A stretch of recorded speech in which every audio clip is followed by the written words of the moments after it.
Warrens are central to magic, functioning as conduits of power, but they are one of the most confusing, interesting, and complicated topics in the Malazan series.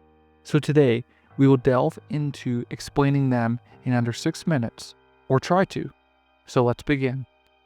So first, what is a warren? In the simplest way possible, a warren refers to other realms or worlds from which a mage draws their power.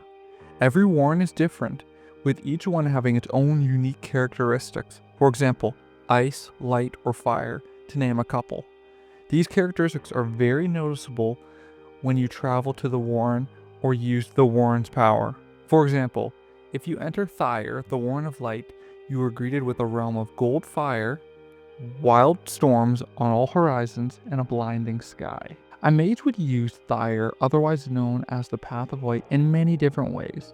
As an attack, using its heat factor to burn enemies, or defensively, as a shield to name a few. Warrens have their own vulnerabilities. For instance, with Thyre, the Warren of Light, its weakness is water, as it cannot function over water. Now that we have covered what warrens are and some examples, to help break it down further, warrens can be broken down into 3 categories: Elder Warrens, the Paths, and Miscellaneous Warrens. All warrens fit into one of these 3 categories. So first, let's start with Elder Warrens. Elder Warrens are often linked to the eldest races. Though not the oldest form of magic in the world, they are the beginning of warrens. Generally, only people from their respective race could use their specific warren. You would not get a J-cut using a Forkroll warren. A couple examples of these are Omtus Felek, the warren of ice used by the J-cut and Storm Riders, and Kurol Ghilain, the warren of darkness used by the Teist Andi. Humans can also generally not access Elder Warrens. There is one example in Return of the Crimson Guard when humans use Kurol Ghilain, but this seems to be an anomaly. Next is the Paths. They are what humans most commonly use. They were created by Kroll as a gift. Kroll created them by fashioning the paths within himself, turning his veins and arteries into the warrens. This was a supreme sacrifice for something that he thought was a necessity to deal with the growing threat of chaos. A couple examples of these paths would be Denol, the path of healing, and Telaz, the path of fire. Finally, there are the miscellaneous warrens that don't fit into either Elder Warren or the paths category.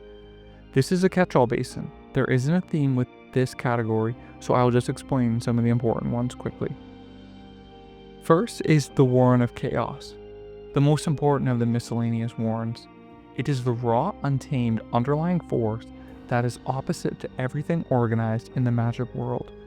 When someone frequently uses this warren, it would block the usage of other warrens.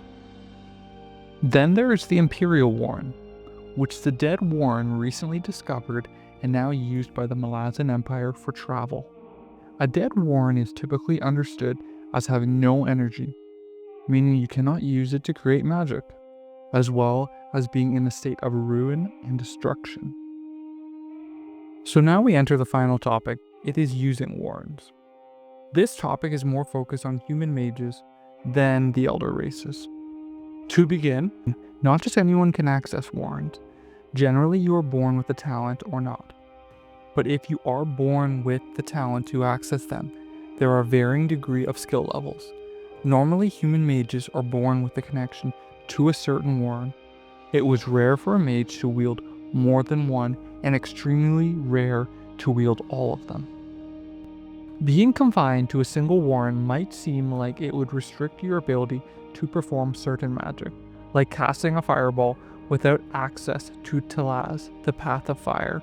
However, the only limitation you face is your own creativity. While you won't be able to create a fireball, a mage could technically visualize a shadowy fireball with a different warren, for example, Rishon, the path of darkness. The big pro of having multiple warrens in your repertoire is that a mage has flexibility and can use them seamlessly without putting their mind under massive stress. So that covers all the basics on Warrens. I hope you enjoyed this video. Please like, subscribe, and also leave some feedback if you're enjoying the content. Until our paths cross again, Caleb, the Imperial Historian, out.